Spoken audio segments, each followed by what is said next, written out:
जय हिंद प्यारे साथियों। कैसे हो आप सब लोग? आई होप आप सभी लोग अच्छे होंगे।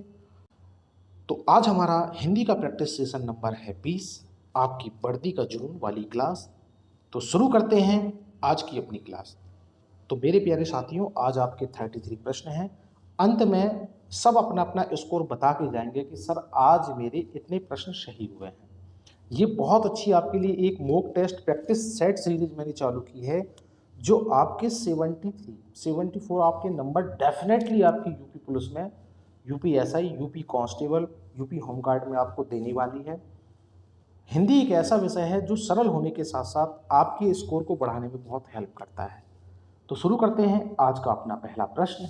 क्या कह रहा है? निम्नलिखित में से किस वाक्यांश के लिए दिया गया शब्द सुसंगत है? ध्यान से समझिएगा प्यारे साथियों। क्या कह रहा है? सुसंगत है। ऑप्शन नंबर 1, शत्रु को जीतने वाला अजात शत्रु। ऑप्शन नंबर बी, आदि से अंत तक आधोपंथ। ऑप्शन नंबर सी, जो पहले से हुआ हो होनहार। ऑप्शन नंबर डी, जो पढ़ा ना गया हो अपठनीय। तो प्यारे मित्रों, क्या होगा इस प्रश्न का सही आंसर? तो राइट आंसर होगा इसका, बताइए बताइए कौन सा प्रश्न का उत्तर इसका राइट होगा? Option number B is correct answer. भाई, आदि से अंत तक आपका अधोपांत। Option number B is right answer. श्रुति संभिन्नार्थक शब्द युग्म निर्वाद और निर्विवाद का उचित अर्थ बताइए। चलिए प्यारे साथियों, ध्यान रखिएगा किसके बारे में पूछ रहा है? निर्वाद और निर्विवाद। तो ऑप्शन नंबर 1 कह रहा है कि विवाद रहित मित्रता। ऑप्शन नंबर बी, निंदा विवाद रहित। ऑप्शन नंबर सी, निंदा व भ्रम। ऑप्शन नंबर डी, निष्कासन व भाईचारा। तो अब बताइए प्यारे साथियों, भाई निर्वाद और निर्विवाद का क्या होगा सही युग्म? तो ध्यान दीजिएगा। देखिए, निर्वाद का आपका होता है निंदा और निर्विवाद का आपका होता है विवाद रहित। तो option number B is right answer. किस किस का सही था कमेंट बॉक्स में जरूर बताइएगा। और वीडियो को लास्ट तक देखना, बहुत हेल्प और काफ़ी अच्छी इंपॉर्टेंट एग्जाम में छपने वाले प्रश्न हैं। अगला प्रश्न है, निम्नलिखित में से अशुद्ध वाक्य का चयन कीजिए। चलिए मित्रों, बाकी के 3 शुद्ध होंगे, एक आपका अशुद्ध है, उसका चयन करना है। ऑप्शन नंबर 1 कह रहा है, कौशल्या ने मुझे मथुरा दिखाया। भाई ये तो ठीक है। कश्मीर में कई स्थल देखने योग्य हैं, ये भी ठीक लग रहा है। अरे, गीता ने सुनीता को आवाज लगाई पर वह चली गई। ऑप्शन नंबर डी, तुम मेरे तरफ क्यों चले आ रहे हो? अब बताइए प्यारे साथियों, कौन सा ऑप्शन इसका गलत होगा? अशुद्ध वाक्य में कौन सा ऑप्शन होगा इसका? तो क्या ऑप्शन नंबर सी होगा? नहीं, ये आपके तीनों के तीनों शुद्ध हैं, सही हैं। Option number D is right answer. तुम मेरे तरफ क्यों चले आ रहे हो? Option number D is right answer. अगला प्रश्न है, निम्नलिखित में से अशुद्ध वाक्य का चयन कीजिए। चलिए, आपका अशुद्ध वाक्य आ गया है, तो राइट आंसर आइए दोबारा रिपीटेड हो गया है, तुम मेरी तरफ क्यों चले आ रहे हो। Option number D is right answer. अगला प्रश्न है, निम्नलिखित में लिंग की दृष्टि से कौन सा विकल्प गलत है? ध्यान रखिएगा, गलत प्रश्न गलत पूछा गया है। ऑप्शन नंबर 1 तनुजा व Tanuj, yes. Option number B पूछ रहा है आपसे चूहा व चूहिया। ऑप्शन नंबर सी सांप व सांपिन। ऑप्शन नंबर डी बनिया व बनियाए। क्या पूछ रहा है आपसे? आपसे गलत पूछ रहा है विकल्प, ध्यान रखना है। तो भाई ये तो सारे सही लग रहे हैं, तो आपका असत्य कथन कौन सा होगा? असत्य होगा आपका option number D is right answer. भाई, बनिया का बनियाई नहीं होता है, क्या होता है? कमेंट बॉक्स में बताना मुझे क्या बोलते हैं। ज़्यादातर लोग बनियानी बोलते हैं और अलग अलग भाषाओं का अलग अलग अपनी अपनी क्षेत्रीय भाषाओं के हिसाब से प्रयोग करते हैं। तो राइट आंसर हुआ ऑप्शन नंबर डी। अगला प्रश्न है, वधू शब्द का बहुवचन क्या होगा? ध्यान रखिएगा दोस्तों, किसके बारे में पूछ रहा है? वधू। जब आप सभी लोग अपनी खाकी वर्दी पहन करके अपने घर पे आओगे, तो आपके परिवार वाले आपके लिए क्या देखेंगे? आपके लिए वधू ढूंढना शुरू कर देंगे। भाई करेंगे कि नहीं? अरे भाई, आप तो वर हो गए, आपके लिए वधू तो चाहिए ना। तो भाई, वधू का बहुवचन क्या है? ऑप्शन नंबर 1 कह रहा है वधुएं। ऑप्शन नंबर बी कह रहा है वधुआ। ऑप्शन नंबर सी वधुएं या ऑप्शन नंबर डी वधुएं। तो क्या होगा इस प्रश्न का सही आंसर? अरे भाई अपनी अपनी वधु को पसंद करना है ना आप लोगों को, तो उसको बहुवचन बता दो, गलत नहीं करेगा कोई भी मेरा भावी वर्दी धारक सैनिक। तो राइट आंसर होगा इसका option number B is correct answer. इसका सही बनेगा बहुवचन में वधुएं, बी इज राइट आंसर। अगला प्रश्न है माँ ने बच्चे को मिठाई दी। ध्यान रखिएगा ये कारक से बन रहा है आपका, ठीक है। रेखांकित शब्द में कौन सा कारक है? अरे भाई बच्चे ने माँ ने बच्चे को मिठाई दी। किसने दी भाई? माता जी ने अपने बच्चे को मिठाई दी। तो क्या अपादान कारक हो रहा है? अपादान तो पेड़ से पत्ते गिरते हैं, ये बनेगा। क्या संप्रदान कारक होगा, क्या करण कारक होगा, या संबंध कारक होगा? अब बताइए, देखिए बेसिक सा प्रश्न है और कारक आपके एग्जाम में, आपके पेपर में 2 नंबर आपके छपने वाले हैं। माँ ने बच्चे को मिठाई दी, तो आपका क्या होगा? ये होगा आपका ऑप्शन नंबर बी संप्रदान कारक इज राइट आंसर। माँ ने बच्चे को मिठाई दी, राजा ने गरीबों में कंबल बांटे, तो ये आपका संप्रदान कारक। अगला प्रश्न है निम्नलिखित में से कौन सा तद्भव है? देखिए तत्सम, तद्भव, देशज, विदेशज, इससे भी आपको प्रश्न बनते हैं। तो यहाँ पे आपसे पूछा है तद्भव शब्द, तत्सम नहीं पूछा है। तो आप तत्सम और तद्भव में थोड़ा सा ही अंतर है, यदि आप समझ गए तो बहुत अच्छे तरीके से कर सकते हो। ऑप्शन नंबर 1 मृतिका, ऑप्शन नंबर बी उल्लू, ऑप्शन नंबर सी ओष्ठ, ऑप्शन नंबर डी वानर। तो ध्यान दीजिए आपका तद्भव शब्द पूछा है और तत्सम कौन से हैं? मृतिका होगा आपका तत्सम है, ओष्ठ आपका तत्सम है और वानर आपका तत्सम है। परंतु जो उल्लू है ये आपका तद्भव शब्द है। तो option number B is right answer. किस किस का सही था? तकरीबन सभी लोगों ने ठीक किया होगा इसको। अगला प्रश्न है निम्नलिखित में से कौन सा शब्द तत्सम है? चलिए भाई फिर से आपका तत्सम से बना है प्रश्न भाई। तो शुष्क होगा, सींग होगा, श्यामला होगा या सीख होगा? तो भाई आपका पहले तद्भव से बना था, अब तत्सम से प्रश्न बना है, कोई गलत नहीं करेगा। तो क्या होगा सही आंसर? चलिए सींग होगा, श्यामला होगा, सीख होगा या शुष्क होगा? तो इसका राइट आंसर होगा option number A is correct answer. आपका शुष्क तत्सम होगा और सूखा तद्भव हो जाएगा। तो option number A correct answer. अगला प्रश्न है निम्नलिखित में से चांदनी किसके बारे में पूछ रहा है? चांदनी शब्द के पर्यायवाची किस विकल्प में है? बहुत प्यारा प्रश्न है प्यारे साथियों, ध्यान से समझिएगा, गलत नहीं करना, ये छोटे छोटे प्रश्न गलत हो जाते हैं। ज्योत्सना या लालना, ऑप्शन नंबर बी चंद्रिका व चंद्रहास, ऑप्शन नंबर सी कोमदी व ज्योत्सना, ऑप्शन नंबर डी कोमदी व मंदाकिनी। चलिए मित्रों क्या होगा? चांदनी का पर्यायवाची सही, गलत नहीं करेगा कोई भी मित्र मेरा, गलत नहीं करेगा, ठीक है। तो राइट आंसर होगा इसका ऑप्शन नंबर सी। क्या होता है भाई? चांदनी का कोमदी होता है और ज्योत्सना होता है। Option number C is right answer. अगला प्रश्न है निम्नलिखित में से निश्चय वाचक सर्वनाम। चलिए सर्वनाम से आपका प्रश्न बना है, ध्यान दीजिएगा। तो निश्चयवाचक सर्वनाम में आपका कौन आएगा, क्या आएगा, यह आएगा या कुछ आएगा? अब बताइए निश्चयवाचक सर्वनाम में क्या बनेगा इसका सही आंसर? कोई भी मेरा भावी वर्दी धारक, वर्दी प्रेमी जवान गलत नहीं करेगा इस प्रश्न को। तो इसका सही आंसर होगा निश्चयवाचक में आपका आता है यह मेरी किताब है, क्योंकि यह निश्चित है कि भाई ये किताब मेरी है, ठीक है। यह मेरी साइकिल है, यह मेरा घर है और यह मेरी वर्दी है। तो आप लोग आज इस निश्चयवाचक सर्वनाम से प्रेरणा ले लीजिए। तो राइट आंसर हुआ ऑप्शन नंबर सी यह। अगला प्रश्न है कवीश्वर का संधि विच्छेद क्या होगा? ध्यान दीजिएगा दोस्तों, किस क्या पूछ रहा है? कवीश्वर, ऑप्शन नंबर 1 कवि प्लस ईश्वर, ऑप्शन नंबर बी कवि प्लस स्वर, ऑप्शन नंबर सी कवि प्लस अश्वर, ऑप्शन नंबर डी कवि प्लस ईश्वर। तो बताइए कोई भी प्रश्न, कोई भी मेरा वर्दी प्रेमी इस प्रश्न को गलत नहीं करेगा, बहुत सिंपल सा प्रश्न है, कवि प्लस ईश्वर। तो option number D is right answer.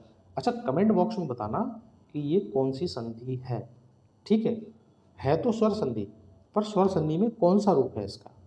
अगला प्रश्न है क्या कोई तारे गिन सकता है? वाक्य में किस चिन्ह का प्रयोग हुआ है? बहुत प्यारा प्रश्न है प्यारे साथियों। अर्धविराम का है, प्रश्न सूचक चिन्ह का है, कोष्टक चिन्ह का है या निर्देशक चिन्ह का है। क्या कोई तारे गिन सकता है? तो क्या होगा भाई इस प्रश्न का सही आंसर? तो ये आपका आएगा प्रश्नवाचक। ये देखिए प्रश्नवाचक यहाँ पे लगा हुआ है ना, तो ये आपका प्रश्नवाचक सूचक चिन्ह आएगा। Option number B is right answer. अगला प्रश्न है, ईमानदार शब्द में कौन सा विशेषण है? संख्यावाचक है, परिणामवाचक है, गुणवाचक है या सर्वनामिक विशेषण है? भाई बेसिक सा प्रश्न है, कोई भी गलत नहीं करेगा इसको। किसके बारे में पूछ रहा है? ईमानदार। वह आदमी ईमानदार है, तो आदमी कैसा है? ईमानदार है ना। तो जो ईमानदारी है वो क्या है? उस व्यक्ति का गुण है, तो गुणवाचक विशेषण। Option number C is correct answer. अगला प्रश्न है, निम्नलिखित में से सकर्मक क्रिया का उदाहरण कौन सा है? ध्यान दीजिएगा, सकर्मक अकर्मक ये आपको मिलेंगी आपके पेपर में, हूबहू छपेंगी। भाई सकर्मक क्रिया राम मंदिर अयोध्या में बना है। ऑप्शन नंबर बी हाथी सो रहा है, वह छत पर है या रमेश ने खिलौने खरीदे। सकर्मक क्रिया है, ध्यान दीजिएगा, अकर्मक नहीं है। सकर्मक क्रिया में क्या होगा? रमेश क्या कर रहा है? भाई खिलौने खरीद रहा है ना, तो option number D is right answer. अगला प्रश्न है, भौतिकी। इसके बारे में पूछ रहा है, भौतिकी शब्द में कौन सा प्रत्यय है? देखिए बेसिक सा प्रश्न है, गलत नहीं करना कोई भी मेरा वर्दी प्रेमी।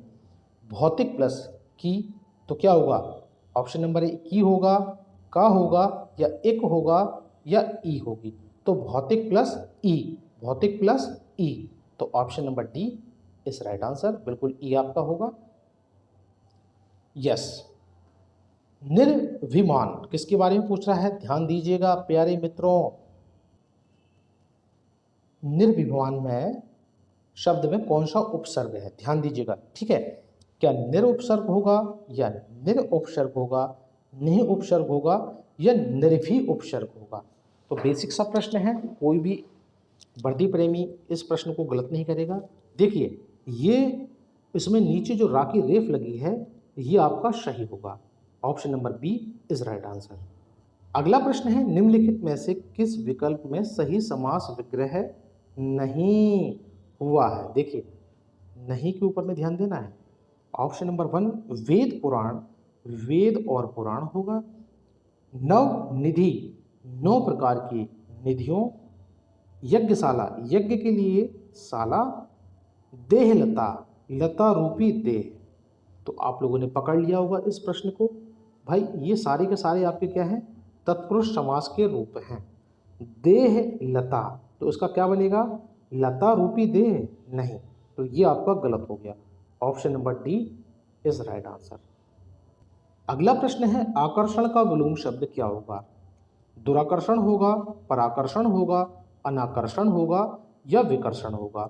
तो बहुत सिंपल सा प्रश्न है, आकर्षण का आपका बनेगा विकर्षण। Option number D is right answer. सब और विपत्ति का होना, इस अर्थ के लिए सही लोकोक्ति निम्न में से कौन सी है? भाई क्या पूछ रहा है? दोबारा प्रश्न को पढ़िए। चारों तरफ यह सब और विपत्ति का होना, इसका क्या अर्थ है? भाई आगे कुआं पीछे खाई होगा। चलिए, एक तो करेला, दूसरा नीम कढ़ा, बहुत बढ़िया। एक अनार, 100 बीमार, अरे ऊंट के मुंह में जीरा। तो बेसिक से प्रश्न है ये। अरे सब और विपत्ति होना, चारों ओर विपत्ति होना। अरे भाई जब तक बेरोजगारी होती है तो चारों तरफ विपत्तियां ही होती हैं। जिस दिन आप अपनी वर्दी को धारण कर लोगे तो ये सारी विपत्ति दूर हो जाएंगी। फिर आप कैसे हो जाओगे? एक अनार और 100 बीमार। ठीक है, अभी वर्तमान में इस प्रश्न का उत्तर क्या होगा? इस प्रश्न का उत्तर होगा आगे कुआं और पीछे खाई। जल्दी से नौकरी लगा लो मेरे भाई। अगला प्रश्न है, शांत रस का स्थायी भाव क्या होगा? जुगुप्सा होगा, निर्वेद होगा, क्रोध होगा, शोक होगा या क्रोध होगा? चलिए बताइए, शांत रस का स्थायी भाव किसके बारे में पूछ रहा है? शांत रस का। अरे अभी आप सभी लोग शांति तो हो ना, शांति से पढ़ाई करो और अपनी वर्दी को पाने की अपनी दिल जान से इच्छा लगाते रहो, मेहनत करते रहो। तो जुगुप्सा होगा, निर्विद होगा, क्रोध होगा या शोक होगा। तो राइट आंसर क्या होगा? शांत रस का स्थायी भाव निर्वेद होगा। Option number B is right answer. अगला प्रश्न है शिल्पगत आधार पर दोहे से उल्टा छंद। चलिए भाई, दोहे का उल्टा अपोजिट पूछ रहा है। क्या रोला होता है, वर्वे होता है, सोठा होता है, चौपाई होता है? तो भाई दोहे से उल्टा क्या होता है? ये आपका सोठा होता है। Option number C is right answer. अब कितनी मात्राएं होती हैं ये कमेंट बॉक्स में बताना है आप लोगों को। दोहों में कितनी मात्राएं होती हैं और सोठा में कितनी मात्राएं होती हैं। अगला प्रश्न है रहीमन पानी राखिए बिन पानी सब सून और पानी गए न उबरे मोती मानस चून। तो बहुत प्यारा प्रश्न है आपका, ये आपका अलंकार से है। तो इसका ऑप्शन नंबर 1 कह रहा है क्या श्लेष अलंकार होगा, विप्सा अलंकार होगा, यमक अलंकार होगा या अनुप्रास अलंकार होगा। चलिए मित्रों बताइए, गलत नहीं करेगा कोई भी मेरा वर्दी प्रेमी इस प्रश्न को। रहीमन पानी राखिए बिन पानी सब सून पानी गए न उबरे मोती मानस चून। तो ये आपका क्या बनेगा? ये आपका बनेगा ऑप्शन नंबर ए, ये आपका श्लेष अलंकार। निम्नलिखित में से कौन सा शब्द अनेकार्थी शब्द भेद से संबंध नहीं है? नहीं के ऊपर में ध्यान दीजिएगा। प्रकार होगा, मूल्य होगा, भिन्नता होगा या रहस्य होगा। भाई क्या कह रहा है प्रश्न? अनेकार्थी शब्द भेद से संबंध नहीं रखता है। प्रकार, भिन्नता, रहस्य ये एक प्रकार से तो आपस में संबंधित रहते हैं, पर कौन सा नहीं है? आपका मूल्य नहीं है। Option number B is right answer. अगला प्रश्न है आपका उमा से पढ़ा नहीं जाता। वाक्य में वाच्य क्या है? चलिए मित्रों, अरे एक उमा नाम की बिटिया है, उससे पढ़ा नहीं जाता, तो क्या कर्मवाच्य होगा, भाववाच्य होगा या कर्तृवाच्य होगा? क्या होगा इस प्रश्न का सही आंसर? गलत नहीं करेगा, थोड़ा सा ठीक लेवल का प्रश्न है ये आपका होगा उमा से पढ़ा नहीं जाता, तो ये आपका होगा भाववाच्य। Option number C is right answer. अगला प्रश्न आपका मुहावरे से है, कान पर जू ना रेंगना। मुहावरे का अर्थ निम्नलिखित में से कौन सा है? अरे बहुत दुख होना, बदनाम करना, कुछ असर ना होना या हिम्मत टूट जाना। तो बताइए प्यारे मित्रों, अरे भाई कान में जू नहीं रेंग रही है, कान में जू नहीं रेंग रही है या रेंगना, तो क्या होगा? भाई साहब पक्का बेशरम बंदा है, उस पर तो कुछ असर ही नहीं हो रहा है। Option number C is right answer. किस किस का सही है? तकरीबन सभी लोगों ने ठीक किया होगा इस प्रश्न को। वह बिल्कुल थक गया है, इस वाक्य में कौन सा क्रिया विशेषण है? चलिए प्यारे भाइयों ध्यान दीजिएगा। वह बिल्कुल थक गया है, पढ़ पढ़ के जॉब नहीं मिल रही है, पर क्या है? फिर तैयारी करना है, फिर से पढ़ना है। जब तक अपने सही स्थान पे अपने लक्ष्य को ना पालो तब तक रुकना नहीं है। तो क्या कालवाचक क्रिया विशेषण होगा, रीतिवाचक क्रिया विशेषण होगा, परिणामवाचक क्रिया विशेषण होगा या स्थानवाचक क्रिया विशेषण होगा? चलिए भाई, वह बिल्कुल थक गया है, तो कौन सा इसमें विशेषण होगा? वो होगा आपका परिणामवाचक क्रिया विशेषण। Option number C is right answer. निम्नलिखित में से मृदु शब्द का पर्यायवाची शब्द कौन सा नहीं है? चलिए, क्या कोमल होगा, कूल होगा या मृषण होगा या मुलायम होगा? मृदु का पर्याय क्या नहीं होगा? देखो कोमल भी मृदु के अंतर्गत आता है, मृषण भी आता है और मुलायम भी आता है, परंतु आपका कूल नहीं होता है। तो option number B is right answer. श्रुतसम भिन्नार्थक शब्द दिन और दीन का सही अर्थ निम्नलिखित में से कौन सा है? चलिए ध्यान दीजिएगा। ऑप्शन नंबर 1 कह रहा है क्या दिन का दिवस व अमीर होगा, दिवस व गरीब होगा, अमीर व दिवस होगा, गरीब व दिवस होगा। चलिए ध्यान दीजिएगा, क्या कह रहा है? दिन व दीन, तो दिन का अर्थ होता है दिवस और दीन का अर्थ होता है गरीब। तो आपका सही ऑप्शन बना option number B is right answer. अगला प्रश्न है आंखों के सामने वाक्यांश के लिए निम्नलिखित में से सही शब्द क्या होगा? आंखों के सामने परोक्ष होगा, प्रारूपत होगा, प्रत्येक होगा या प्रत्यक्ष होगा। भाई आंखों के सामने, तो आंखों के सामने जो चीज़ है तो वो आपकी प्रत्यक्ष ही तो है ना। Option number D is right answer. अगला प्रश्न है, नीरजा कृति निम्नलिखित में से किसकी है? महादेवी वर्मा जी की है, तुलसीदास की है, सुमित्रा नंदन पंत की है, या चंद्रवरदाई की है? चलिए भाई, बहुत फेमस कृति है ये नीरजा, तो किसकी है ये आपकी महादेवी वर्मा जी की है।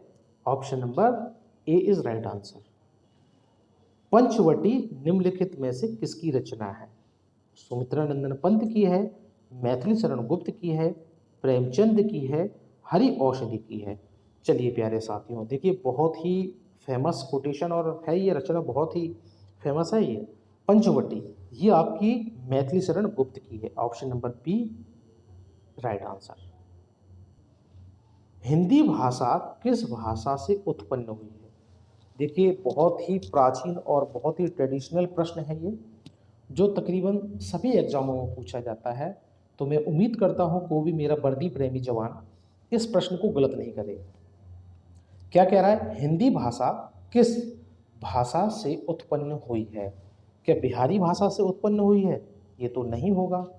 अपभ्रंश से उत्पन्न हुई है, संस्कृत से उत्पन्न हुई है, या द्रविड़ भाषा से उत्पन्न हुई है? चलिए प्यारे भाइयों, कोई भी इस प्रश्न को गलत नहीं करेगा। जो आपकी हिंदी जो भाषा है वो अपभ्रंश से उत्पन्न हुई है। Option number B is right answer. तो आई होप आप सभी ने प्रश्नों को एंजॉय किया होगा और काफ़ी एग्ज़ाम में छपने वाले प्रश्न हैं। अब यहाँ पे आपके ये आज 32 प्रश्न थे। मुझे कमेंट बॉक्स में ज़रूर बताइएगा कि आज आपके कितने प्रश्न सही हुए हैं। तो आज की क्लास होती है कंप्लीट। नेक्स्ट क्लास में फिर मिलेंगे। तो प्लीज़ अपने सर के लिए, अपने भाई के लिए, अपने गुरु के लिए गुरु दक्षिणा के तौर पे लाइक, सब्सक्राइब, कमेंट और शेयर जरूर करें। जय हिंद, वंदे मातरम।